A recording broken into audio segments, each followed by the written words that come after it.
Okay, so this is going to be like a sketch kind of rambling video, so a bit like my video on the Quentin Tarantino, like what's in the briefcase video. This is gonna be something where I'm just gonna talk shit for a bit, because I want to make a video in the future on this topic, and I want it to be kind of good, and maybe me making this video will help that happen.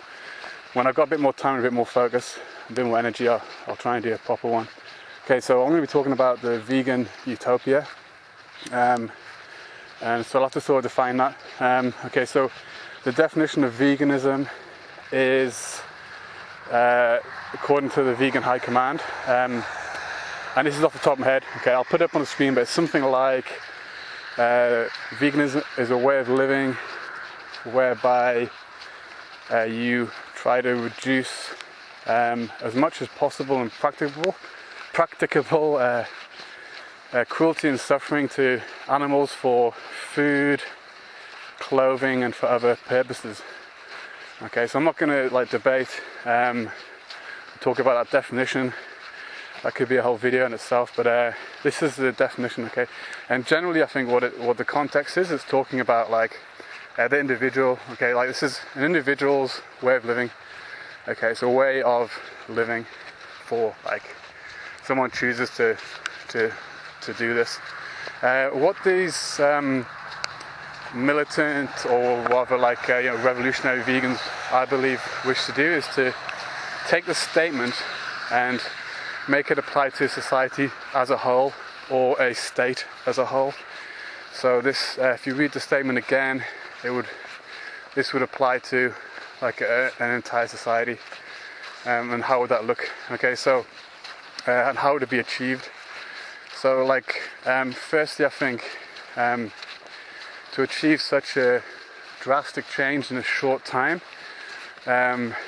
would, by short I mean like a few generations, and a few generations from now, or like, I'm not talking like 1,000 years here, like maybe could be done gradually, but in short term, as in a few generations, as in sort of a reasonable future, someone born today might see it, kind of thing.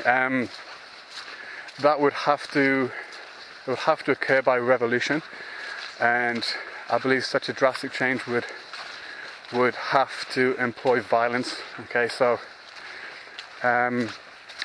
even if it was a very popular movement, there would be a lot of people who would resist, and I believe resist with their lives, and the new state, or the revolution as it was occurring, would have to, or after it occurred, would have to eradicate these resistors. Okay, and they would be seen as criminals, because if we look at the statement, it's pretty much saying if it's applied to a state, then farming meat for food and for clothing and stuff, that would be a criminal act. Okay, it would be seen as a criminal act by society, and it would be dealt with as such. And if we look at like the way that a lot of these kind of the sort of militant vegans, whatever, talk about, say for instance slaughtering animals, they refer to it in the same terms as murder. They literally call it murder. So I believe people that slaughter animals for food would be dealt with in that society the same way we deal with murderers who murder humans, like actual murderers basically, in our society. So we're talking like long prison sentences, or in some countries obviously death penalties. On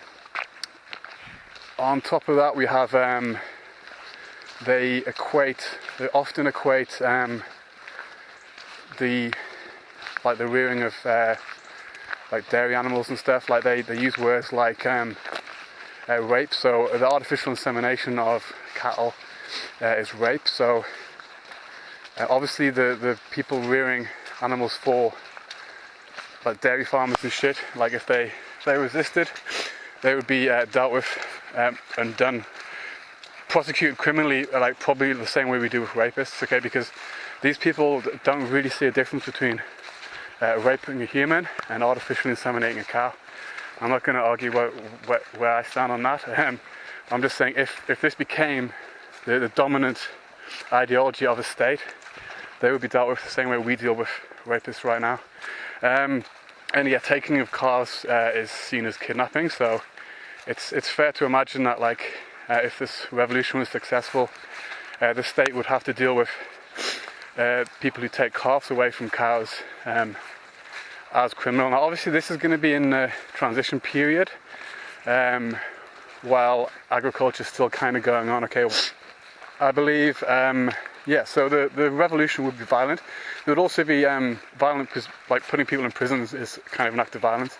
There would also be I believe a lot of resistance, so we're talking groups of people that will get together with shared interests or shared lifestyles who would resist possibly with their lives. I could see very realistically it would pretty much be kind of a lot of guerrilla warfare.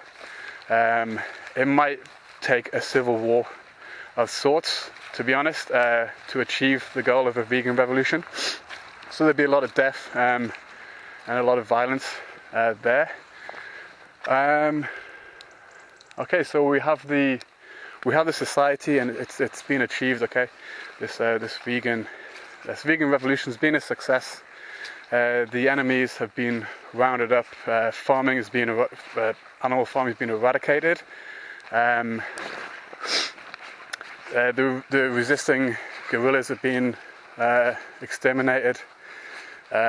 What next? Okay, so obviously the ideology would have to be protected as such. So we were talking about would in such a society dissent be allowed? That's an interesting question, I think. Would it be allowed in such a society, especially one that had gone through a violent revolution, one which would probably have had to have like weeded out resistors and secret resistance groups? Would there be would such a society that evolved from that kind of struggle allow dissent? Okay, or would it be totalitarian? I personally believe that it would be pretty totalitarian. It would be kind of like what we might see like in some communist countries. Okay, another thing I think we would see is widespread famine. Okay, not because I don't so much think like that it's impossible to have a vegan society without a famine. I just think like a transition period, a short transition period, would result in a rather huge famine. Just like happens with communist states. Okay, like they cause famines because they basically stick their nose into farming practices, try to deal with like what I believe is it's like a natural event. Farming is like a natural system, and when you come from the outside and try to poke your ideology on it in a quick fashion, it's out of balance. It doesn't work, and then there's huge like food shortages and shit, and people die. I also believe because it would be kind of ideologues of whatever that's the right word, in charge of farming. It wouldn't be just a case of okay, well, we're not growing meat anymore. It would also be the farming practices that were used would also be like ideologically driven. So shit that works now would suddenly be like no, we can't do that. That harms this many animals. We can't do this kind of farming because it uses these chemicals and this kills these whatever. And I believe that would cause crop failures and shit. And just generally like going from like a population that's being sustained with particularly fishing, okay, getting rid of that in a short amount of time, and switching over to just like plant-based food, I think it would be inevitable. Like there'd be a lot of people dying. Okay, so yeah, for the revolution to happen, violence would have to be used for it to be success and to be maintained, I think a lot of violence would be used. I believe a lot of famines would occur in the beginning. I also believe it would have to be a totalitarian state as well, at least in the beginning, which would result in all the shit we know about with totalitarian states, right? And I believe ultimately there would be executions and re-education camps and all those kind of things that are not very pretty. Okay, so like what else, right? I think once it was set up, I don't believe it would last very long, because it would kind of be a little bit of a purity spiral, okay? Because the doctrine here is like wherever possible or practicable, people would constantly argue about that. Okay, so you got rid of like animal agriculture. Now you're growing wheat. Okay, people would go, but you know, we can't put fields on this land because it's wetland and X number of animals. So to be practicable, we need to do it on this other bit of land, etc., etc. And it would just kind of spiral, where the goal would be to get more and more pure, and there would be lots of infighting, like we see in all these kind of movements where some people aren't pure enough. Okay, like some people are enemy of the cause. I believe the actual the government or whatever that was put in place would kind of by itself possibly break down, because it's just where possible and practicable.